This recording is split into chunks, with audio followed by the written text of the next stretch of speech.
ನೀವು ನಿಮ್ಮ ಕರೆನ್ಸಿನ ಸರಿಯಾಗಿ ಮೇಂಟೈನ್ ಮಾಡಿಲ್ಲ ಅಂತ ಅಂದರೆ, ಸರಿಯಾಗಿ ಪಾಲಿಸಿನ ನಡೆಸಿಲ್ಲ ಅಂತ ಅಂದರೆ, ಮಿಡಲ್ ಕ್ಲಾಸ್ ಜನರಿಂದ ಚಿನ್ನಾನೇ ತಗೊಳಕ್ಕಾಗದೇ ಇರೋಂಥ ಸ್ಥಿತಿಗೆ ಹೋಗ್ಬಿಡತ್ತೆ. ಈಗಾಗಲೇ ಹೋಗ್ಬಿಟ್ಟಿದೆ. Okay sir.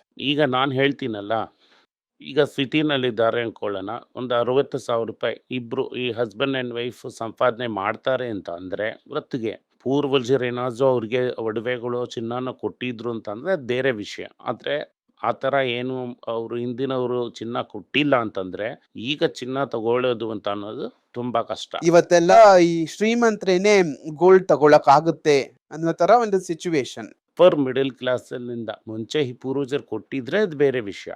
ಇಲ್ಲ ಅಂತಂದರೆ ಶ್ರೀಮಂತರಷ್ಟೇ ಗೋಲ್ಡ್ ತಗೋಬೋದು. ದಟ್ ಈಸ್ ಅಪ್ಪರ್ ಮಿಡಲ್ ಕ್ಲಾಸಿಂದಾನೇ ಗೋಲ್ಡನ್ನೇ ತಗೊಳ್ಳೋದಕ್ಕಾಗುತ್ತೆ ಆಗ್ಬಿಡುತ್ತೆ. ಆಗ ಏನಾಗುತ್ತೆ ಅಂತಂದರೆ 18 ಕ್ಯಾರೆಟ್ ಗೋಲ್ಡು 16 ಕ್ಯಾರೆಟ್ ಗೋಲ್ಡು ಇದನ್ನೆಲ್ಲ ತಗೊಳ್ಳೋದಕ್ಕೆ ಶುರು ಮಾಡ್ತಾರೆ.